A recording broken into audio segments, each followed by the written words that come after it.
Series की starting में हम एक अर्थ बेंडर को देख पाते हैं जो फायर नेशन के कुछ लोगों से बचकर भाग रहा था। वो अर्थ बेंडर किसी स्क्रोल को बचा रहा था, इसके लिए वो अपनी लाइफ भी सेक्रीफाइस करने के लिए तैयार था। स्क्रोल अपने साथी को देकर वो खुद उन सब सोल्जर्स का सामना करने लगता है, लेकिन सोल्जर्स काफी ज्यादा थे, इसीलिए वो पकड़ा जाता है। उसके बाद हम फायर नेशन के किंग सुजोन को देखते हैं जिसके सामने उस अर्थ बेंडर को लाया जाता है। हमें पता चलता है कि उस स्क्रोल के अंदर फायर नेशंस के बैटल प्लान्स थे जिसके हिसाब से वो अर्थ किंगडम पर हमला करने वाला था, लेकिन अब उस स्क्रोल की वजह से अर्थ किंगडम को ये चीज़ मालूम पड़ जाएगी और वो बैटल के लिए रेडी हो जाएंगे। लेकिन तभी सुजोन का असली प्लान रिवील होता है। उसने जानबूझकर स्क्रोल को चोरी होने दिया। अब सारी दुनिया की नज़र अर्थ किंगडम पर होगी और सब उसकी हेल्प के लिए सोल्जर्स भेजेंगे, लेकिन उसका असली टारगेट एयर नोमैड्स थे, यानी वो लोग एयर बेंडर्स के ऊपर हमला करने वाले थे। अटैक का मेन मोटिव था एयर बेंडर्स में प्रकट होने वाले अवतार को प्रकट होने से पहले ही खत्म करना, लेकिन उन्हें पता नहीं था कि अवतार कौन होने वाला है, इसीलिए वो पूरे एयर बेंडर्स की प्रजाति को ही खत्म करने वाले थे। हर नेशन में रहने वाला इंसान किसी एक एलिमेंट को कंट्रोल कर सकता था जिसे हम बेंडर कहते हैं, और ये 4 नेशंस कभी आपस में ना झगड़े, इसके लिए अवतार इनके बीच प्रकट होते रहते हैं। अवतार चारों एलिमेंट्स की पावर्स को कंट्रोल कर सकता था। एक अवतार के मरते ही उसकी आत्मा किसी नए शरीर के साथ जन्म ले लेती है और ये साइकिल ऐसे ही चलता रहता है। लेकिन लास्ट अवतार की मौत के बाद से अभी तक कोई अवतार सामने नहीं आया था, इसीलिए फायर नेशन का जो किंग था फायर लॉर्ड सुजोन, वो दुनिया को अपनी ताकत दिखाने के लिए पूरे दुनिया पर कब्जा करना चाहता था, और इसकी शुरुआत वो उसे मिटाकर करेगा जो उसके लिए खतरा बन सकता है, यानी एक अवतार। और वो अवतार जन्म ले चुका है जो फिलहाल अपनी पावर से अनजान है। एंड उसके बाद हम एयर नोमैड्स के साउथर्न विलेज को देखते हैं जहां पर एक एयर बेंडर एंग मस्ती कर रहा था। एंग की अभी एयर बेंडिंग की ट्रेनिंग चल रही थी, लेकिन उसे जो सिखाया जा रहा था एंग को उससे ज़्यादा आता था। इस वजह से एंग अक्सर ट्रेनिंग को स्किप कर दिया करता था, और आज भी उसने ऐसा ही किया था। इस वजह से उसके गुरु गेत्सो उसे समझाते हैं, मुझे पता है कि तुम्हें औरों से ज़्यादा आता है, लेकिन अभी बहुत कुछ सीखना है तुम्हें। इस तरह तुम्हें अपनी ट्रेनिंग से दूर नहीं भागना चाहिए। हो सकता है आगे चलकर कोई ऐसा दिन आए जब तुम्हें पछताना पड़े कि काश ये चीज़ मैंने पहले सीख लिया होता। एंग गेत्सू का लाडला होता है क्योंकि एंग को उन्होंने ही पाला था, और इसी वजह से गेत्सू कभी एंग को डांट ही नहीं पाते। उसके बाद वहाँ पर और भी दूसरे विलेज के एयर बेंडर्स वहाँ पर आने लगते हैं। एंग इसका कारण पूछता है, तब गेत्सू बताते हैं कि जल्दी यहाँ पर एक धूमकेतु गिरने वाला है और महाधूमकेतु उत्सव मनाने के लिए दुनिया भर के सारे एयर बेंडर्स यहाँ पर आने वाले हैं।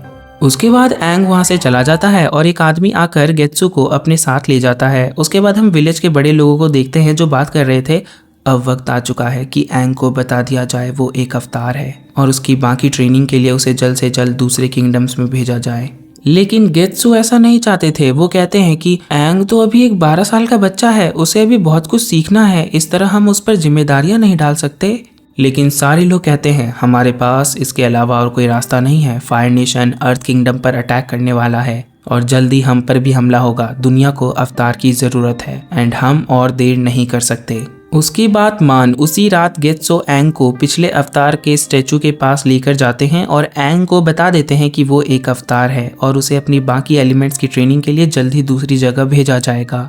इस बात से एंग खुश नहीं होता। वो कहता है कि मुझे अवतार की पावर्स नहीं चाहिए, मुझे एक आम बच्चे की जिंदगी जीनी है, मुझे कहीं नहीं जाना, मुझे आपके साथ रहना है, मुझे इस गांव में अपने दोस्तों के साथ रहना है, मुझे ये शक्तियाँ नहीं चाहिए, मैं इसे किसी और को देने के लिए भी तैयार हूँ। क्या मैं बस आपका दोस्त बनकर नहीं रह सकता?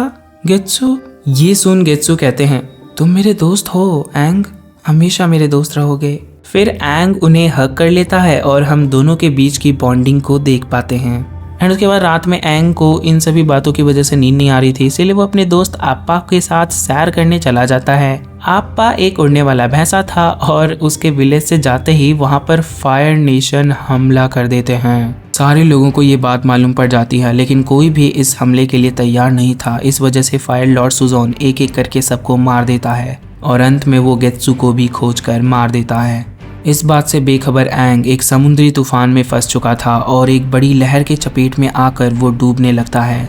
एंग की जान खतरे में देखकर अवतार की पावर्स एक्टिवेट हो जाती हैं और वो खुद को एक बबल में बंद कर लेता है और ये सीन यहीं पर कट हो जाता है। सीन बदलता है और हम देखते हैं कटारा नाम की एक लड़की को जो कि एक वाटर बेंडर है एंड वो वाटर बेंडिंग की प्रैक्टिस कर रही थी, लेकिन चाहकर भी उसे पानी का एक बबल भी नहीं बन पा रहा था। उसके बाद कटारा अपने विलेज में जाती है जो कि एक स्नो विलेज होता है। उसका भाई सोका वहाँ का लीडर होता है और उसने एक बच्चे की आर्मी बना रखी थी इस विलेज को प्रोटेक्ट करने के लिए। उसके बाद सोका कटारा को अपने साथ मछली पकड़ने के लिए लेकर जाता है। वहाँ सोका कहता है, मुझे पता है तुम आज भी अपनी पावर को यूज कर रही थी, तुम्हें पता होना चाहिए तुम दुनिया की आखिरी वाटर बेंडर हो और अगर फायर नेचर को तुम्हारे बारे में पता चला तो वो तुम्हें भी मार डालेंगे। उसके बाद उन्हें काफी सारी मछलियां दिखाई देती हैं जिसका पीछा करते वक्त ये एक लहर की वजह से दूसरी जगह गुफा में पहुंच जाते हैं और वहां फंस जाते हैं और इनकी बोट भी दूर चली जाती है। कटारा अपनी पावर्स को यूज कर बोट अपने पास लाने की कोशिश करने लगती है, तभी उसके पीछे का एक छोटा सा ग्लेशियर टूटने लगता है और उसमें से एक रोशनी बाहर आने लगती है। उसके बाद हम फायर नेशन के एक बोट को देखते हैं जहाँ पर फायर लॉर्ड का बेटा ज़ूको होता है। उसके पास रखी अवतार की मूर्तियां चमकने लगती हैं और वो समझ जाता है कि अवतार आसपास ही है।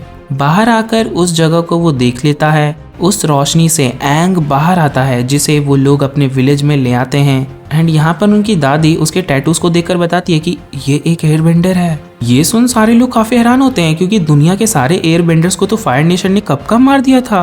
अब ये लोग एंग के जागने का इंतजार करने का फैसला करते हैं। दूसरी तरफ ज़ूको को हम देख पाते हैं जो अपने अंकल ईरो से बात कर रहा था। इनकी बातों से हमें पता चलता है कि ज़ूको के डैड यानी फायर लॉर्ड ने किसी रीजन से ज़ूको को देश से निकाल दिया है और जब तक ज़ूको एक अवतार नहीं खोज लेता वो अपने देश वापस नहीं जा सकता और ना ही राजगद्दी का हकदार कहला सकता है। इसीलिए वो पागलों की तरह 3 सालों से एक अवतार को खोजते आ रहा है।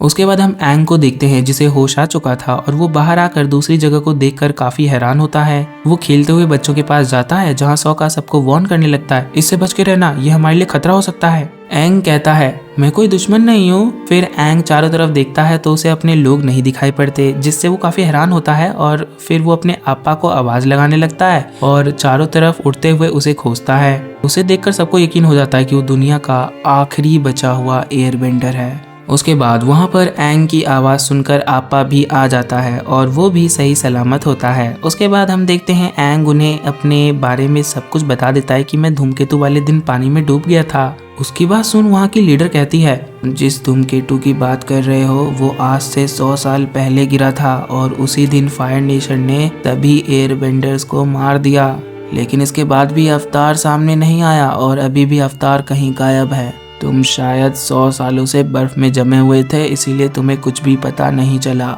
ये सब सुनकर एंग को काफी बड़ा झटका लगता है और वो बाहर भाग जाता है। वो लीडर सबसे कहती हैं, ये बच्चा दुनिया का आखिरी बचा हुआ एयरबेंडर है और इसी के साथ इसके अंदर कुछ और खास बात है। फिर कटारा बाहर जाकर एंग को देखती है। उसे देखकर एंग कहता है, 100 साल बीत गए और शायद अब मेरा चाहने वाला कोई भी नहीं बचा होगा। कटारा कहती है, अपनों को खोने का दर्द मैं समझ सकती हूँ। आज से 3 साल पहले फायर नेशन ने हमारे विलेज पर अटैक किया था और विलेज के सभी बेंडर्स को मार दिया था, जिस वजह से मेरे डैड उन सब का बदला लेने के लिए उनके पीछे गए थे और जाते वक्त गांव को संभालने की जिम्मेदारी मेरे भाई सोका को दे दिया। उसके बाद मेरे डैड अभी तक नहीं लौटे हैं और हम इस विलेज को संभाल रहे हैं। दूसरी तरफ हम ज़ूको को देखते हैं जो अपनी फायर बेंडिंग की प्रैक्टिस कर रहा था। ईरो कहते हैं, तुम्हें थोड़ा आराम भी कर लेना चाहिए क्योंकि तुम्हारे पिता का मानना है अवतार को कोई नहीं हरा सकता। जिस पर ज़ूको कहता है, लेकिन मैं अवतार को हराऊंगा।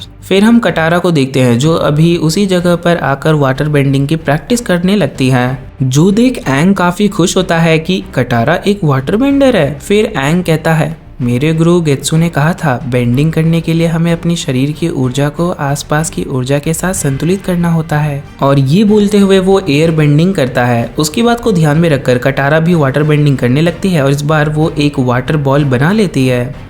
और तभी उन्हें ज़ूको का शिप दिखाई दे जाता है जिसके बारे में बताने के लिए कटारा अपने भाई सोका के पास जाती है, लेकिन सोका पहले से ही उनसे लड़ने की तैयारी में लगा हुआ था। दादी एंग से कहती है, शायद ये शिप तुम्हारे लिए ही आ रही है एंग, क्योंकि तुम ही हो अवतार। ये सुन एंग डर जाता है और सोका उस पर भड़क जाता है कि ये बात उसने पहले क्यों नहीं बताई। ये इतना बड़ा डरपोक है, जब दुनिया को इसकी जरूरत थी तो ये कहाँ गायब हो गया। तब तक ज़ूको भी वहाँ आ चुका था। वो कहता है कि मैं फायर लॉर्ड ओजाई के बेटा प्रिंस ज़ूको हूँ। मैं यहाँ लड़ने नहीं आया, मुझे बस एक शख्स की तलाश है जो तुम्हारे साथ है लेकिन तुम में से एक नहीं।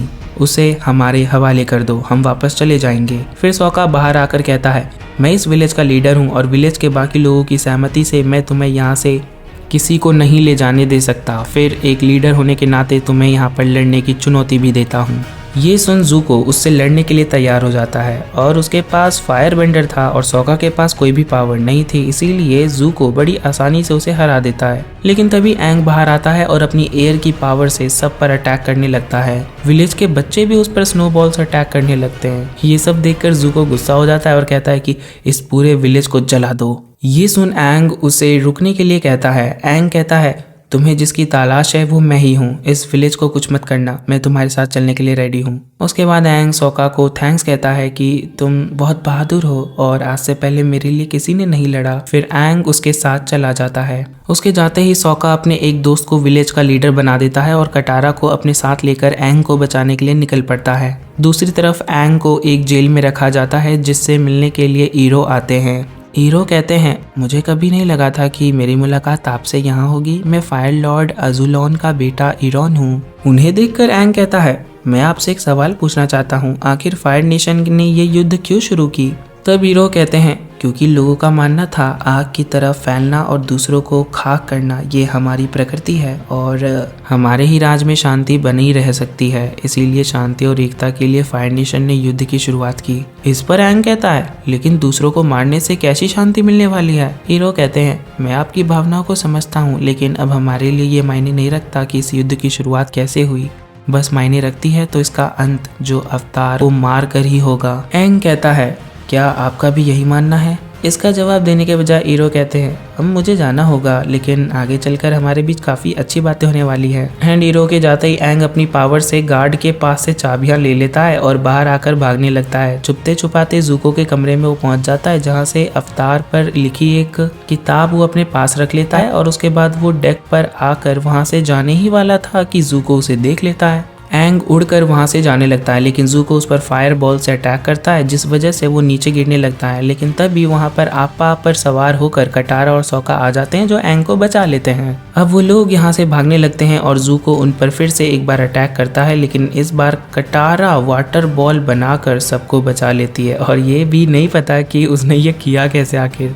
उसके बाद एंग उन सबको लेकर अपने विलेज में आ जाता है। अपने विलेज को पूरी तरह से तबाह देखकर एंग को काफ़ी बुरा लगता है। उसके बाद वो उस पवित्र मंदिर में जाता है जहाँ पर अवतार की मूर्ति रखी हुई थी। वहाँ पर उसे गेत्सु का कंकाल दिखाई पड़ता है, जिसे देख एंग उनके साथ बिताई लम्हों को याद करने लगता है और काफ़ी ज़्यादा इमोशनल हो जाता है। साथ ही फायर नेशन पर उसे काफ़ी गुस्सा आने लगता है। वो अपने इमोशंस को कंट्रोल नहीं कर पाता और उसकी अवतार की पावर फिर से एक्टिवेट हो जाती है। आसपास की सभी चीज़ें तबाह होने लगती है। तभी कटारा उसे आवाज़ लगाकर शांत होने के लिए कहती है। कटारा की बातें सुन उसे गेत्सु की याद आती है और फिर एंग शांत हो जाता है और कटारा आकर उसे संभालती है। सौका उससे पूछता है, अभी तुम कर क्या रहे थे? एंग कहता है, मुझे नहीं पता, मुझे अभी बहुत सी बातें नहीं पता, मैं अब मेरे गुरु सारे जा चुके हैं और मैं अकेला रह गया हूँ। उसकी बात सुनकर कटारा कहती है, कभी कभी कुछ खोने के बाद ही हमें अपने अंदर की ताकत का एहसास होता है। कटारा की बातें सुनने के बाद एंग अवतार की जिम्मेदारियों को उठाने के लिए रेडी हो जाता है और ट्रेनिंग पर निकलने का फैसला करता है।